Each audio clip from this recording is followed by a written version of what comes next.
Berikutnya, para audiens kami yang kami hormati dan seluruh pemirsa dimanapun berada, kita akan tentu mendengarkan pemaparan materi yang berikutnya dari Pangdam 1 Bukit Barisan, yang dalam hal ini akan diwakili oleh Bapak Kolonel Infanteri Polsan Situmorang, Pamen Ahli Bidang OMP Pangdam 1 Bukit Barisan, dengan materinya berjudul Makna Perjuangan Raja Sisingamangaraja ke-12 dalam Perspektif Militer Modern. Kami persilakan Pak Polsan Situmorang. Baik, terima kasih. Pertama-tama saya mengucapkan terima kasih untuk kesempatan yang diberikan kepada Pangdam 1 Bukit Barisan dalam hal ini.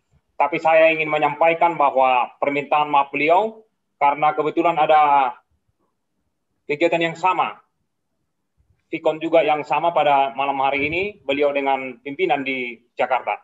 Oleh sebab itu saya akan menggantikan beliau untuk memaparkan tentang judul yang sudah diberikan tadi kepada kami.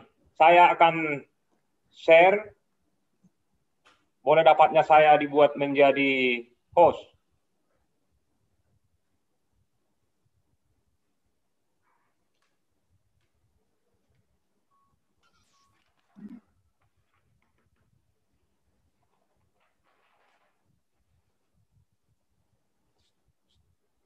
Baik,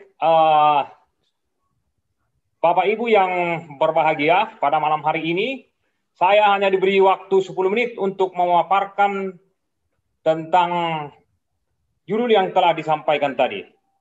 Langsung saya lanjut. Presiden Indonesia pertama pernah mengatakan bahwa bangsa yang besar adalah bangsa yang menghargai jasa pahlawannya. Itu disampaikan oleh beliau pada saat Hari Pahlawan tanggal 10 November tahun 1961.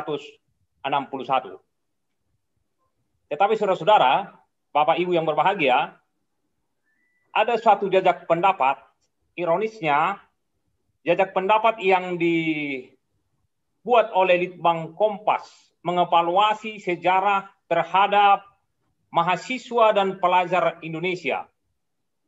Dalam evaluasi tersebut, bahwa para pelajar dan mahasiswa Indonesia tidak mampu atau tidak bisa menyebutkan 10 pahlawan nasional dalam waktu 1 menit. Ada sebagian yang mampu menyebutkannya, tetapi mereka tidak bisa menyebutkan namanya, maksudnya tidak bisa menjelaskan jauh peran dari pahlawan tersebut. Misalnya dia menyebutkan Sisingamangaraja, tapi dia tidak bisa menyebutkan dari mana Sisingamangaraja, bagaimana peran pahlawan tersebut. Oleh sebab itulah pada malam hari ini saya mengucapkan terima kasih yang sangat banyak kepada yang menggagas acara ini, sehingga ini menjadi suatu motivasi buat kita untuk mengajar anak-anak kita juga, sehingga ke depan mereka sama dengan kita seperti yang disampaikan oleh Presiden Soekarno, bahwa bangsa yang besar adalah bangsa yang menghargai jasa-jasa pahlawannya. Pada malam hari ini kita mengingat peringatan 114 tahun wafatnya Raja Sisingamangaraja. Pada tanggal 17 Juni 1907 dia gugur pada saat itu. Siapa sebenarnya dia? Saya seperti disampaikan tadi, saya tidak menjelaskan itu secara detail. Saya hanya menyampaikan di sini dari segi perspektif militer, bahwa dia sebenarnya adalah seorang patriot sejati.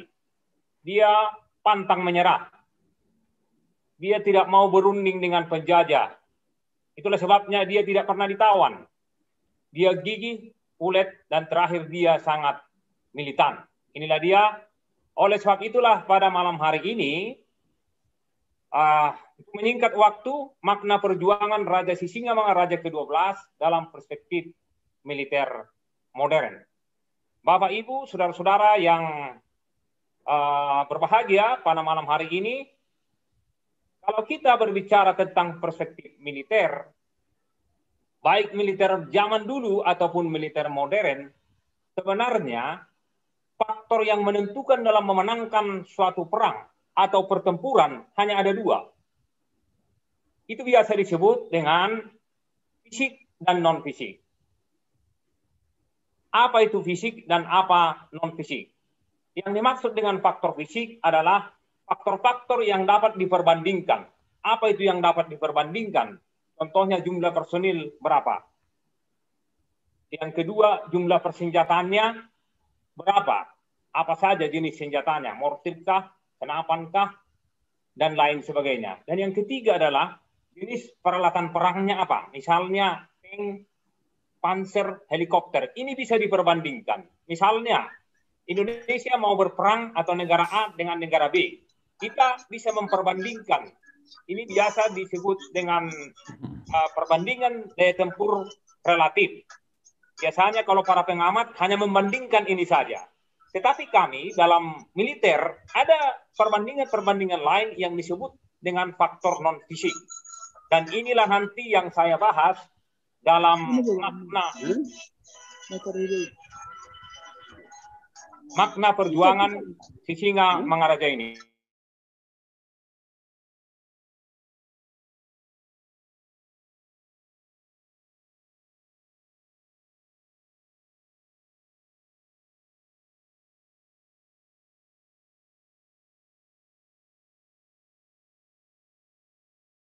Unmute. Tes, kedengar Pak Moderator?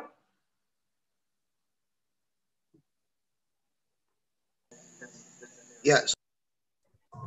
Sekarang sudah kedengaran, Pak. Sudah kedengaran ya, Pak ya? Ya, oke, Pak. Silakan, Pak. Berarti bisa saya lanjut, Bapak ya? Bisa dilanjut, Pak. Silakan, Pak. Oke, terima kasih, Bapak. Ya. Faktor yang kedua adalah faktor non-fisik. Faktor non-fisik ini tidak bisa dihitung, tetapi ini sangat menentukan di dalam memenangkan sebuah pertempuran. Inilah saya lihat yang dimiliki oleh Sisinga Mangaraja ketika dia melakukan pertempuran atau perang melawan Belanda selama kurang lebih 30 tahun. Yang pertama adalah leadership. Yang kedua adalah faktor non-fisik itu adalah keberanian. Yang ketiga, pantang menyerah. Yang keempat, kesetiaan. Dan yang kelima adalah militansi. Saya lanjutkan biar lebih cepat.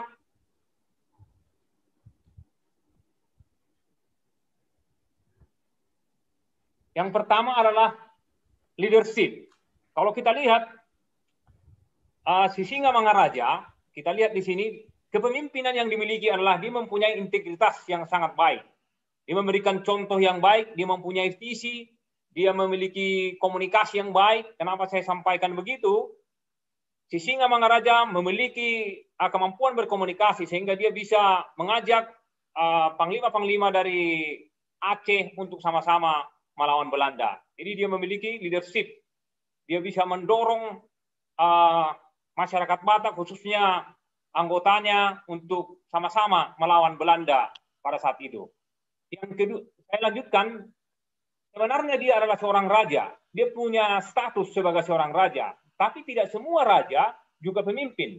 Dikatakan di sini, bukan status, bukan jabatan, dan bukan kedudukan. Tidak memerlukan otoritas. Pemimpin itu tidak memerlukan otoritas. Tapi pemimpin adalah peran. Kenapa saya sampaikan seperti ini? Dia seorang raja, tetapi dia adalah seorang pemimpin. Karena peran pemimpin itu, dia ada dalam diri dia. Baik, selanjutnya adalah berani. Para pemirsa yang di luar ataupun kita semua yang ada di YouTube ini, saya ingin sampaikan bahwa Sisinga Mangaraja, dia adalah seorang yang sakti. Dia seorang pemberani. Pada saat kecil kita tahu ini persis cerita-cerita ini. Kebetulan saya juga berasal dari pinggiran Danau Toba di Samosir, jadi saya tahu persis bagaimana keberaniannya di dalam sejarah maupun cerita-cerita dari orang tua kita. Tetapi itu bisa kita lihat bagaimana dia tidak pernah tunduk kepada kolonial Belanda. Sampai kalau kita baca di dalam sejarah, salah satu faktor penyebab mengapa Belanda harus mendatangkan pasukan-pasukan dari Senegal, Afrika Utara, hanya untuk menangkap Sisinga Mangaraja. Karena sangat licin, susah ditangkap. Baik, selanjutnya adalah dia pantang menyerah. Bapak-bapak, ibu-ibu yang saya hormati, Sisinga Mangaraja adalah salah satu sosok pahlawan yang tidak pernah ditawan. Ada banyak pahlawan yang kita pelajari di dalam buku-buku sejarah, mereka berunding lalu ditawan Belanda, lalu dibunuh ataupun diasingkan. Tetapi si Singamangaraja, dia tidak pernah ditawan Belanda karena dia tidak pernah berunding dengan Belanda. Dan dia juga salah satu pahlawan yang meninggal karena tertembak langsung di daerah operasi. Atau tertembak bukan di rumah, tetapi dia tertembak kalau kita baca di dalam sejarah di Huta Sionom Hudon namanya, di Aiksi Bulbulon. Disitulah dia tertembak dengan anak buahnya, dengan anaknya, dengan putrinya. Itulah yang membuat salah satu faktor mengapa perang tersebut berlangsung sampai 30 tahun. Karena dia pantang menyerah, dia tidak mau berunding. 30 tahun lamanya perang terjadi antara si Singamangaraja dengan Belanda. Lanjut, kalau kita lihat foto ini foto diambil tahun 1907. Saya searching di internet, ini keluarga si Singamangaraja yang ditawan pada saat itu. Tetapi walaupun keluarganya ditawan, si Singamangaraja tetap tidak mau menyerah. Dia tidak mau menyerah walaupun keluarga-keluarganya ini kita lihat sudah kurus, tertawan. Kita lihat yang di belakang ini adalah pencari jejak, langsung pasukan-pasukan yang didatangkan dari Senegal yang berkulit hitam. Kita lihat di sini, mereka asli dari sana untuk mencari si Singamangaraja. Baik, selanjutnya adalah sifat kesetiaan dan loyalitas. Loyalitas kesetiaan terhadap bangsa dan tanah airnya tidak memiliki niat sedikit pun untuk menyerahkan tanah kelahirannya kepada Belanda. Inilah yang dimiliki oleh si Singamangaraja yang bisa kita gunakan pada saat ini dalam perspektif militer modern. Kesetiaan, tanpa kesetiaan militer tidak ada apa-apanya. Kesetiaanlah yang membangun suatu fondasi yang kuat di antara anak buah dengan pimpinan dan di antara tentara dengan bangsa dan negaranya. Kesetiaan ini yang mengikat sebagai suatu rantai yang tidak pernah terputus. Dan satu hal lagi saya ingin sampaikan, dia adalah nasionalis sejati. Kenapa saya sampaikan seperti itu? Bahwa si Singamangaraja, kalau kita lihat, kita baca sejarah, bagaimana dia memiliki panglima perangnya adalah orang Aceh. Banyak lagi pejabat-pejabatnya dia orang yang bukan orang Batak pada saat itu. Tetapi dia memiliki nasionalis sejati. Satu hal lagi bahwa dia adalah satu sosok yang kalau kita lihat memang orang Batak itu katanya bangsa Batak. Dia punya aksara Batak, dia punya tulisan Batak. Tidak semua suku ataupun negara punya aksara, tetapi Batak sendiri punya. Artinya dia punya bendera, tetapi nasionalisme dia adalah nasionalisme Negara Kesatuan Republik Indonesia yang kita banggakan pada saat ini. Selanjutnya dan terakhir adalah militansi. Tidak semua tentara memiliki militansi. Ada beberapa negara-negara mungkin yang mereka punya perlengkapan yang modern, tetapi tidak punya militansi. Artinya bahwa ketika mereka menghadapi situasi yang berat, situasi yang sulit, mereka susah untuk beradaptasi dengan itu, langsung menyerah. Tetapi si Singamangaraja memberikan suatu pelajaran bagi kita, prajurit-prajurit yang ada saat ini, bahwa militansi adalah satu kunci dalam memenangkan sebuah pertempuran. Kita lihat bagaimana di daerah Sumatera Utara yang berhutan-hutan, sungai, tetapi dia harus melewati hal itu. Menempuh perjalanan yang cukup jauh. Kalau saudara-saudara mungkin bisa membayangkan bagaimana tepian Danau Toba itu, naik dari Danau Toba, naik ke dataran tinggi Humbang namanya, melewati gunung, melewati hutan itu sangat susah. Saya rasa sekarang juga susah untuk dilakukan untuk berjalan kaki. Tetapi dia melakukan itu. Inilah yang bisa saya sampaikan pada malam hari ini. Apa yang bisa, makna yang kita dapatkan dalam perjuangan si Singamangaraja yang bisa kita manfaatkan dalam perspektif militer modern pada malam hari ini. Terima kasih, Horas. Selamat malam.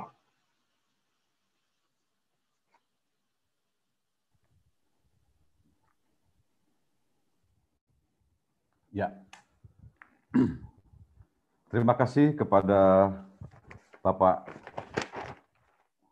Kolonel Infanteri Polsan Situmorang, ya, Pamen Ahli Bidang OMP Pangdam 1 Bukit Barisan mewakili Pangdam Kodam 1 Bukit Barisan. Tadi saya garis bawahi bahwa untuk strategi memenangkan peperangan itu ada dua hal, yaitu fisik dan non-fisik. Namun non-fisik adalah salah satu strategi yang perlu, yang sangat teruji untuk bisa menangkan peperangan, dan tadi ada leadership, keberanian, pantang menyerah, kesetiaan, dan militansi. Tapi saya tertarik dari tadi bahwa Raja Singamaraja ke-12 itu sampai berperang melawan Hindia Belanda selama 30 tahun, di mana dia pantang menyerah, artinya apa? Punya komitmen yang tinggi untuk membela bangsa.